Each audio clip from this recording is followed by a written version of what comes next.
तेरा होगा मुझ पे दिल चाहता है वो कहने दो मुझे तुमसे मोहब्बत हो गई है मुझे पलकों की छाँव में रहने दो। शौक गए ना आप लोग। मैं इतना बेसुरा होने के बाद गाना क्यों गुनगुना रही हूँ? इस राज को जानने के लिए वीडियो को अंत तक देखिए।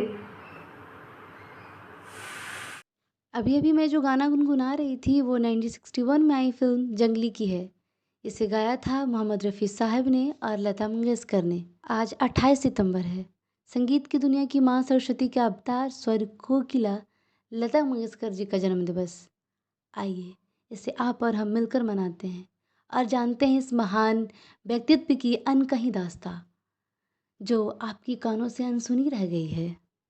कोई कोई नाम ही अपने आप में तारीफ होता है ना। जैसे कोई गली मोहल्ले का क्रिकेट खेलता है एक लड़का कि टीम में कोई अपने साथी को यह बोलता है कि ये मेरे टीम का सचिन तेंदुलकर है, बस उसी नाम मात्र से उस लड़के का उस खेल की परख कला की बखान हो जाता है। अब यहाँ कोई और शब्द का कोई गुंजाइश नहीं है।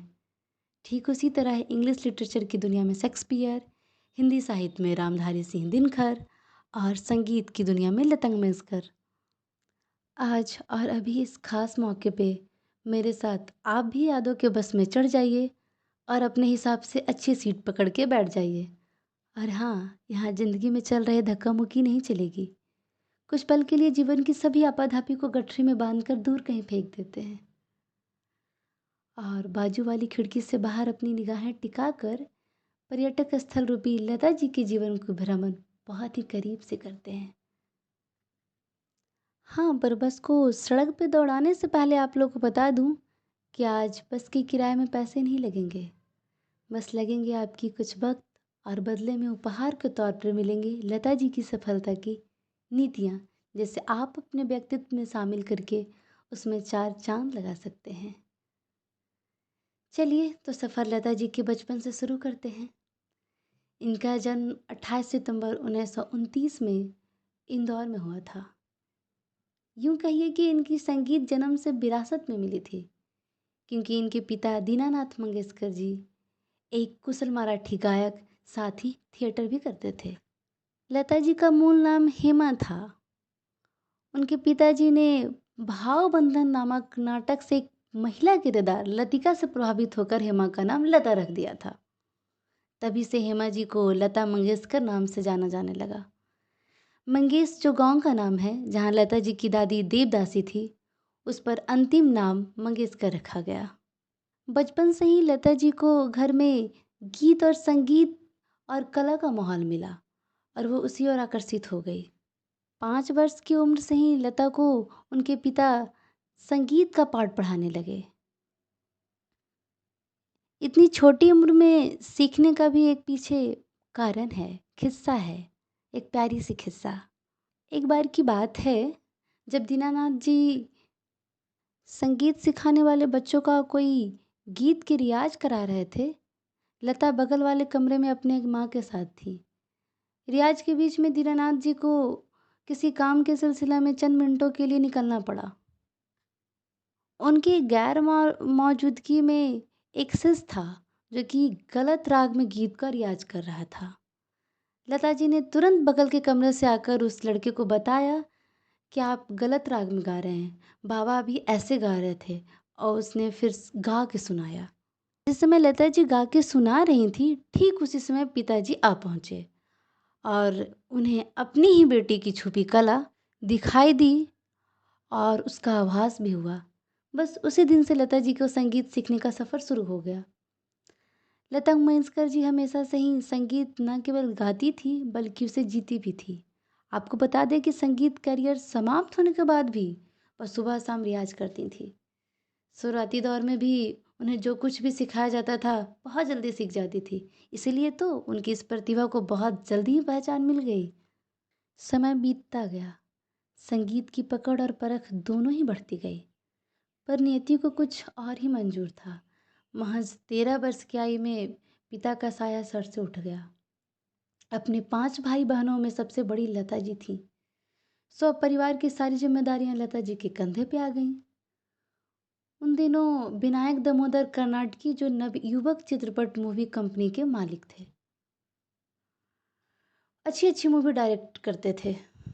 उनकी जो खुद की बेटी थी वो भी उस समय की बहुत जानी मानी अभिनेत्री थी। वो लता जी को पिता के खास दोस्त भी थे, जिन्होंने लता जी को उन दिनों गायकी और अभिनेत्री के रूप में संवारने के लिए बहुत मदद किया। विनायक जी के दोस्त थे एक नवेरकर साहब। वो एक म्यूजिक डायरेक्टर थे। नवेरकर जी ने लता जी की आवाज़ कहीं सुनी थी, क्योंकि वो 9 साल की उम्र से ही परफॉर्मेंस करती थी स्टेज पे, तो उनकी आवाज़ को कभी वो गौर से सुने थे। उन्हें बड़ा इच्छा था कि वो अपनी मूवी में एक गाना कम से कम लता जी से गवाएं। नावेरकर जी विनायक जी के माध्यम से लता मंगेशकर से मिली और अपनी एक फिल्म में गाने का मौका दिया। यह गीत लता जी की पहली रिकॉर्डिंग गीत थी, लेकिन बाद में कुछ कारणवश ना तो फिल्म रिलीज हुई न लता जी का गाना। लता जी को अभिनय में खास रुचि नहीं थी, पर परिवार के भरण पोषण करने के कारण उन्होंने कुछ फिल्मों में सहायक अभिनेत्री के तौर पे अभिनय की, जैसे कि पहली मंगल गौरा, बड़ी माँ, मांझेवाला। जब तक मास्टर विनायक जीवित रहे, लता जी उनके फिल्मों में अभिनय करती रहीं। मास्टर जी के मरणोपरांत एक दिन लता जी का कैमरामैन लता जी को बताया कि एक म्यूजिक डायरेक्टर उनसे मिलना चाहते थे।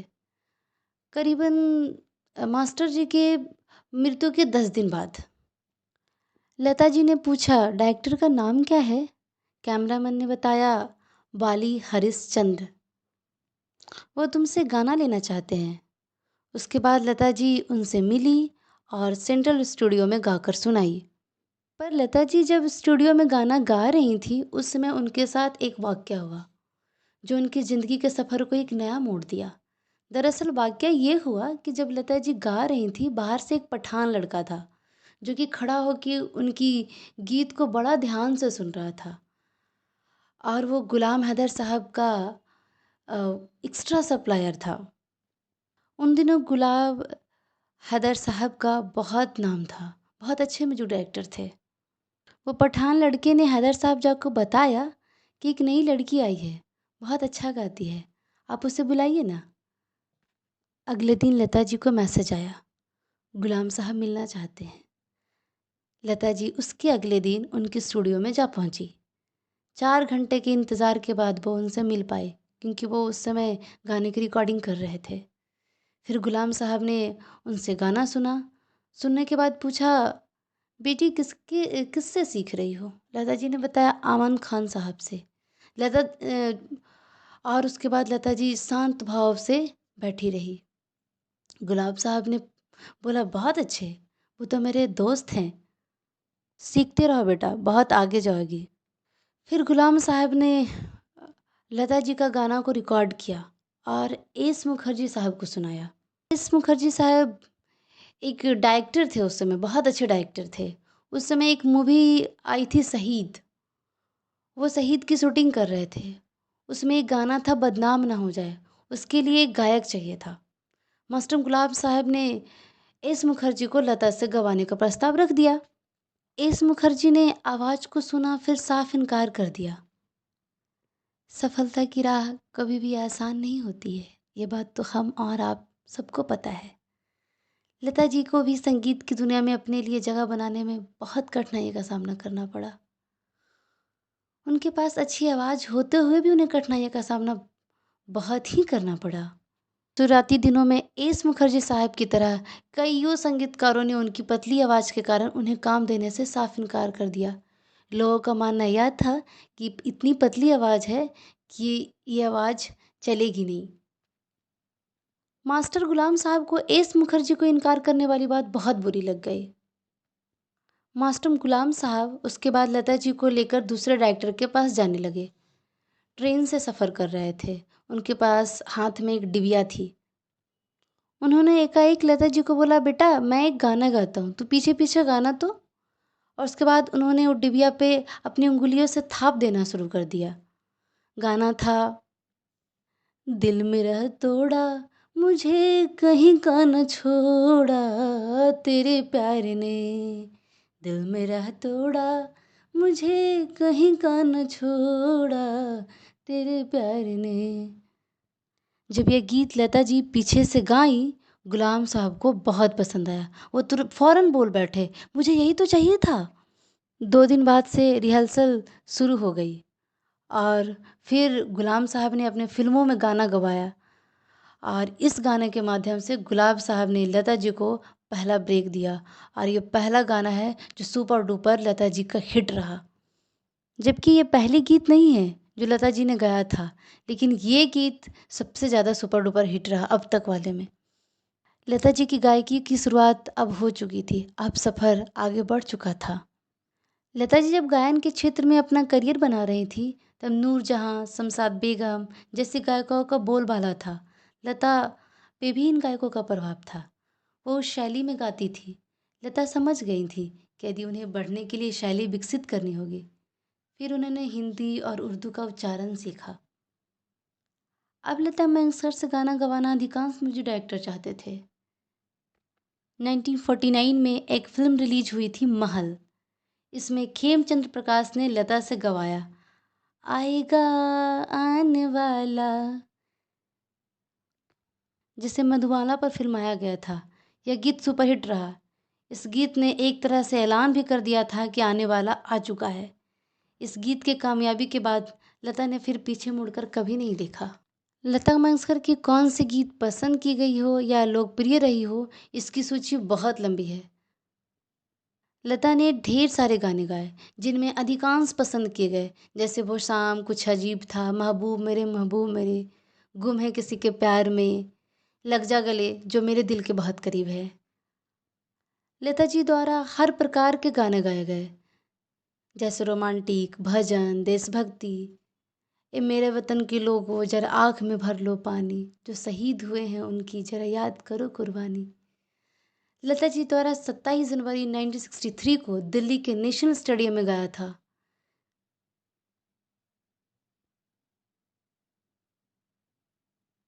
इस गीत ने उस समय के प्रधानमंत्री जवाहरलाल नेहरू और देश की जनता को आंखों में नम कर दिया था। लगभग 7 दशक तक भारतीय फिल्मों में लता जी अपनी आवाज़ से लोगों को मंत्रमुग्ध कर सबकी दिल जीतती रही और आज भी जीत रही हैं। उन्होंने 20 भाषाओं से भी अधिक और 30,000 गाना से भी अधिक गाने का योगदान फिल्म जगत में दे चुकी हैं। उनकी यह कृति गिनीज बुक में भी रिकॉर्ड की गई थी। फिर इन्हीं की छोटी बहन इस रिकॉर्ड को तोड़ा और फिर उनका नाम गिनीज बुक में रिकॉर्ड किया गया। जी हाँ, इनकी छोटी बहन आशा भोसले। ऐसे तो इतनी कम समय में इनकी दी जाने वाली पुरस्कार और अवार्ड्स को गिनती कराना संभव ही नहीं है, पर मैं उनमें से कुछ का जिक्र जरूर करना चाहूँगी। 1969 में पद्म भूषण, 1989 में दादा साहेब फाल्के पुरस्कार, 1999 में पद्म विभूषण, 2001 में Bharat Ratna. Film fair awards तो उन्हें इतनी मिली है, उन्हें एक एक करके बताना भी मुश्किल है। और फिर बाद में ये हुआ कि 1970 के बाद उन्होंने फिल्म फेयर अवार्ड को कह दिया कि वो सर्वश्रेष्ठ गायिका का पुरस्कार नहीं लेंगी और उनकी बजाय नए गायकों को यह दिया जाए। 1993 में उन्हें film fair life time achievement award मिला। 2004 में फिल्म फेयर स्पेशल अवार्ड मिला। 50 साल पूरे करने वाले फिल्म फेयर अवार्ड का अवसर पर एक गोल्डन ट्रॉफी भी मिली। लता जी को 6 विश्वविद्यालयों के द्वारा डॉक्टरेट की डिग्री से भी सम्मानित किया जा चुका है। मैं आभार प्रकट करना चाहूँगी बिहार सरकार को, जिसने 11वीं की हिंदी पाठक पाठ्य पुस्तक में एक पाठ बेजोड़ गायिका को भी रखा। यह पाठ कुमार गंधर्व के द्वारा लिखी गई है, जो एक भारतीय शास्त्रीय संगीत के महान गायक थे। उन्होंने लता मंगेशकर की महान गायकी का इस पाठ में वर्णन किया है। कभी इसे आप पढ़ने का मौका मिले, ज़रूर पढ़िएगा। इस वीडियो के सभी तथ्यों को सही आप तक पहुंचाने के लिए मैंने लगभग लता जी की 10 से अधिक इंटरव्यूज़ देखे। मैंने एक चीज़ उन सभी में एक समान चीज़ देखे। जितनी सादगी उनकी लिबास में थी, उतने ही उनके स्वभाव में था। मैंने कभी उनके अपनी मुख से कामयाबी का गुणगान करते नहीं सुनी।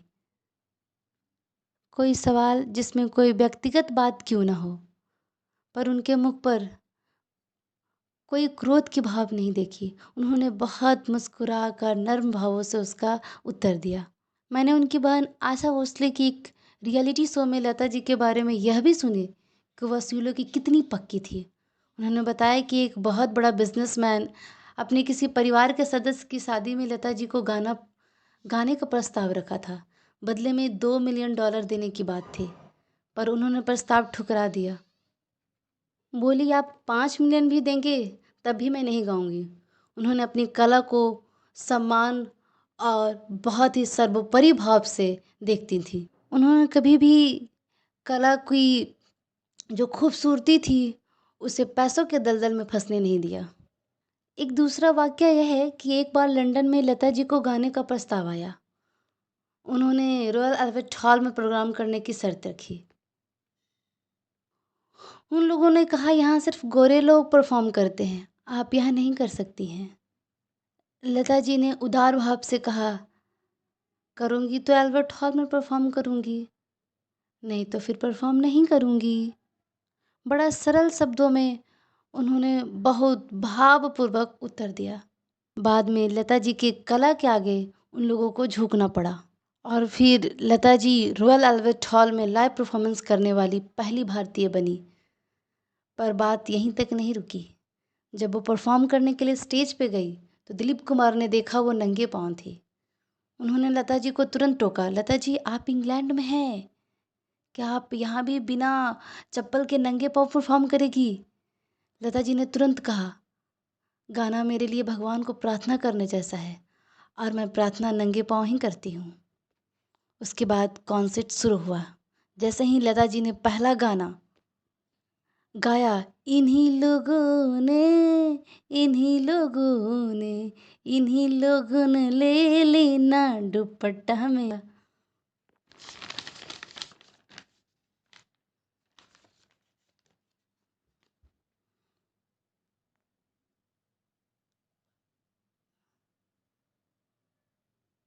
एक के बाद एक सिलसिला जब सुपरहिट गानों का चला तब पूरा हॉल संगीत में सरोवर हो गया।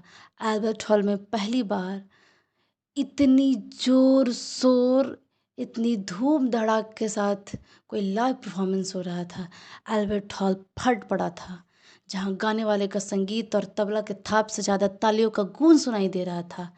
आज अल्बर्ट हॉल अपने आप को सबसे ज़्यादा गौरवान्वित महसूस कर रहा था। वह ऐतिहासिक दिन हर भारतीय के लिए गौरव का दिन था। लगभग 49 साल बाद फिर उसी इतिहास को ट्रिब्यूट करने के लिए अल्बर्ट हॉल में लाइव परफॉर्मेंस BBC प्रॉम्स के द्वारा कॉन्सर्ट का आयोजन किया गया, जिसमें पलक मुच्छल जो एक भारतीय गायिका हैं, उन्होंने उसका संचालन किया। ब्रह्मांड में लता जितनी आवाज़ शायद ही किसी की गूंजी होगी। उनकी गीतों पर समय का धुन का कोई असर न रहा। कई लोग जो दर्द के मारे हैं उनकी आवाज़ में मरहम बने, उनको राहत दी। जो लोग ज़िंदगी से हार गए उन्हें लता की मखमली आवाज़ से जीने का सहारा मिला। लता के देशभक्ति के तराने सुनकर लोगों ने जोश उमड़ पड़ा। शहीदों को याद कर आंखों में आंसू आ गए। लता के नगमों में इतने सारे लोगों पर इतने प्रकार से जादू का प्रभाव है जिसे शब्दों में बयां नहीं किया जा सकता, जिसे किसी पैमाने में मापा नहीं जा सकता।